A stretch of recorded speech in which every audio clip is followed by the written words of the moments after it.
और शुगर अगर देखा जाए अन्य चावल की अपेक्षा इसमें कम पाया जाता है। तो इसका उपयोग मतलब हम करेंगे तो हमारे पास शुगर की जो कार्बोहाइड्रेट की ज़्यादा।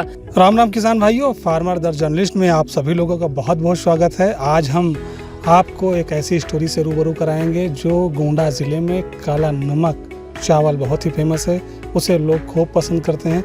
उसकी बुवाई कैसे होती है और उसकी खेती कैसे होती है, ये सब हम बताएंगे। हमारे बगल में ही एक काला नमक लगा हुआ है, अभी जल्द ही इसकी रुपाई कराई गई है।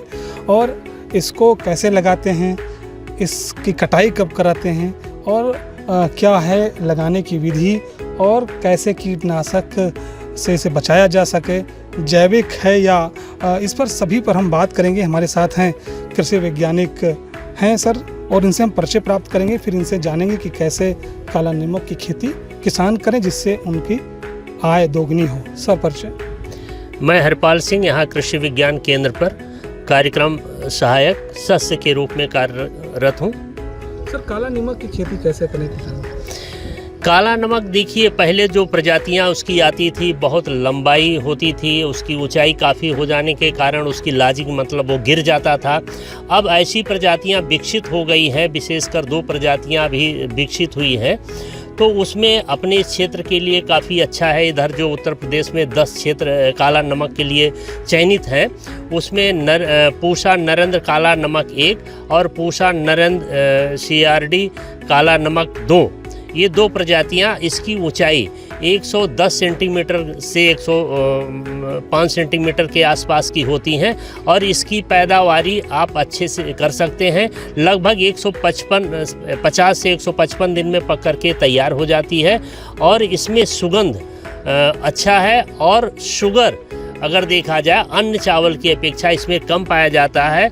तो इसका उपयोग मतलब हम करेंगे तो हमारे पास शुगर की जो कार्बोहाइड्रेट की ज़्यादा मात्रा शरीर में पहुंच जाती है, उसकी भी कमी रहेगी। सर इसको लगाने का ठीक समय कब है? इसके लगाने का अगर धान की हम नर्सरी डालने की बात करते हैं कि जून के शुरुआत में इसको डाल देना चाहिए और रोपाई 25 से 30 दिन के बीच में करना चाहिए। और रोपाई समय से कर दिया जाए, जो पौधे इसके रोपाई किए जाए उसमें से 2 से 3 पौधे एक जगह पे हों और 1 स्क्वायर मीटर में अगर हम देखते हैं तो 45 से 50 पौधे होने चाहिए। सर इसके जैसे कीटनाशक लग जाए उसके बचाव के लिए क्या करें? जैसे इसमें अगर जड़ में कीटनाशक लग रहे हैं तो रिजेंट का ही उपयोग कर सकते हैं आप, उसमें बचाव हो जाएगा। बाकी इसमें ज़्यादा कीड़े नहीं लगते हैं। फ्लावरिंग के समय जब बाली निकलती है उस समय इसमें, क्योंकि ये सुगंधित फसल होती है, तो जैसे मनुष्य को अच्छी चीज़ें अच्छी लगती है, ऐसे कीड़ों को भी जो अच्छी चीज़ें होती हैं काफ़ी प्रभावित करती हैं। उस समय हमको देखभाल ज़रूर करना चाहिए और समय रहते ही कीटनाशक का उपयोग करना चाहिए। कटाई सर कब इसकी करें?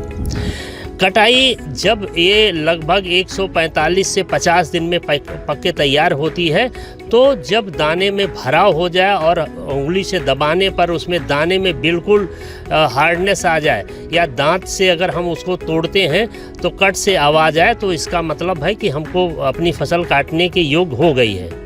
सर इसका जो पैदावार है सर क्या है 1 एकड़ में? इसका जो पैदावारी हो रही है अपने यहाँ उत्तर प्रदेश में लगभग 15 से 18 कुंटल एकड़ इसका मिल जाता है और इसका चावल अच्छा है खाने में। और किसान भी अगर इसको अच्छे से चावल निकाल करके बिक्री करना चाहे तो 80-90 रुपये किलो बेच भी सकता है।